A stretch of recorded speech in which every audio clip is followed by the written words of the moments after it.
राणा के बहाने तूने तीर साधा हिंदुओं पे, तू है तेरी सोच और तेरे तुच्छ ज्ञान पर। हिंदू मुसलमान जैसी बात नहीं कोई यहाँ, सीधी चोट की है तूने हिंद स्वाभिमान पर। उसने दो बात कही कि अगर ये बाबर की औलाद है तो तुम राणा सांगा की औलाद, और उसको गद्दार कह के संबोधित किया है। मुसलमानों को बाबर की औलाद कहना भी उतना ही गाली देना है जितना उन्होंने राणा सांगा का नाम लेकर के गाली दिया। तब मैंने ये दो पंक्तियां ली हैं कि हिंदू मुसलमान जैसी बात नहीं कोई यहाँ, सीधी चोट की है तूने हिंद स्वाभिमान पर। युद्धों का शतक लगा फेराई विजय पताका, चोट है ये मेवाड़ी धरा की आन बान पर। और हिंदू जाके सूर्य शक्ति साहस के कुंज राणा, के हिंदू जाके सूर्य शक्ति साहस के कुंज राणा। चोट ये है लगी है मेरे आज राजस्थान पर, आज मेरे राजस्थान पर। कि राज्यसभा में जब जब अपमान हुआ है तब तब महाभारत हुआ। ये अपमान द्रौपदी के अपमान से कहीं भी कम नहीं है कि वो पूरी राज्यसभा बैठी हुई थी और इस तरीके का अपमान हुआ, पूरी राज्यसभा तमाशा देख रही थी और मौन हो गई। तो उसी बात को मैं कहना चाहूंगा कि जब तक हम सही जगह पर और सही समय पर बोलेंगे नहीं, तब तक ये पुनरावृत्ति बार बार होती रहेगी।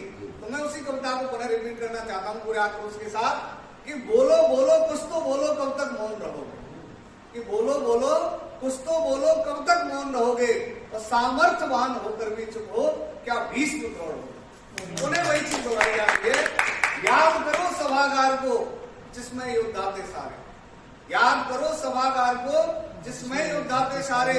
भीष्म द्रोण और कर्ण सरीखे संस्कृत के रखवारे, दुर्योधन का अहम प्रबल सत्तालो लोकता छाई। आज जैसे अखिलेश यादव बार बार बयान दे रहा है, हो सकता है किसी से निकल गया हो बात, लेकिन उसको संभाला भी जा सकता था। लेकिन जिस तरीके से उसके बाद जो बयानबाजी हुई, और मैं कह रहा हूँ केवल राणा सांगा का नाम लेकर के, मैंने उसके बाद जो बयान सुने ना, शायद ऐसा कोई महापुरुष नहीं रहा। लक्ष्मीबाई के खिलाफ में कल एक ट्वीट देख रहा था किसी का, उसके बाद शिवाजी महाराज का नाम लेकर के बात की गई, कहने वाला एक सोची समझी साजिश है। और हम चुप होकर के उसको अगर देख रहे हैं और हम अगर जातियों में बटे रहे और इस तरीके से चुप रहे तो निश्चित रूप से आने वाला समय भयावह होगा कि दुर्योधन का अहम प्रबल सत्तारूपता छाई, और शकुनी जैसे सलाहकार से दुशासन से थे भाई, सबके बीच खड़ी पांचाली देती रही दुआ।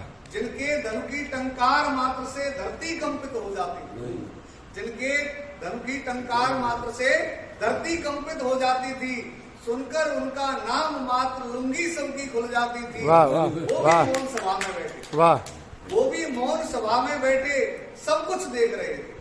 और सबसे बड़ी दिक्कत यही है कि जो लोग सक्षम होते हैं, जो कर सकते हैं, जब वो मौन साध लेते हैं तो निश्चित रूप से महाभारत जैसी स्थितियां उत्पन्न होती हैं कि यदि एक बार भी गरज द्रोण ने धनुष उठाया, यदि एक बार भी गरज द्रोण ने धनुष उठाया होता, या फिर बूढ़े भीष्म पितामह ने दायित्व निभाया होता, तो फिर वह दृश्य नहीं होता, तो फिर वह दृश्य नहीं होता, न होता समाज कलंकित, और निसंदेह महाभारत का युद्ध नहीं होता, फिर निसंदेह महाभारत का युद्ध नहीं होता।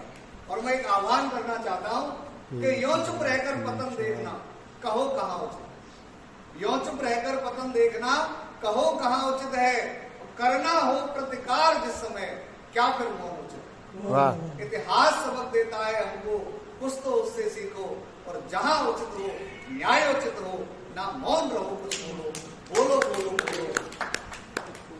कब तक मौन रहोगे, अब तो तुम कुछ बोलो। बहुत शानदार, बहुत शानदार, अति शानदार।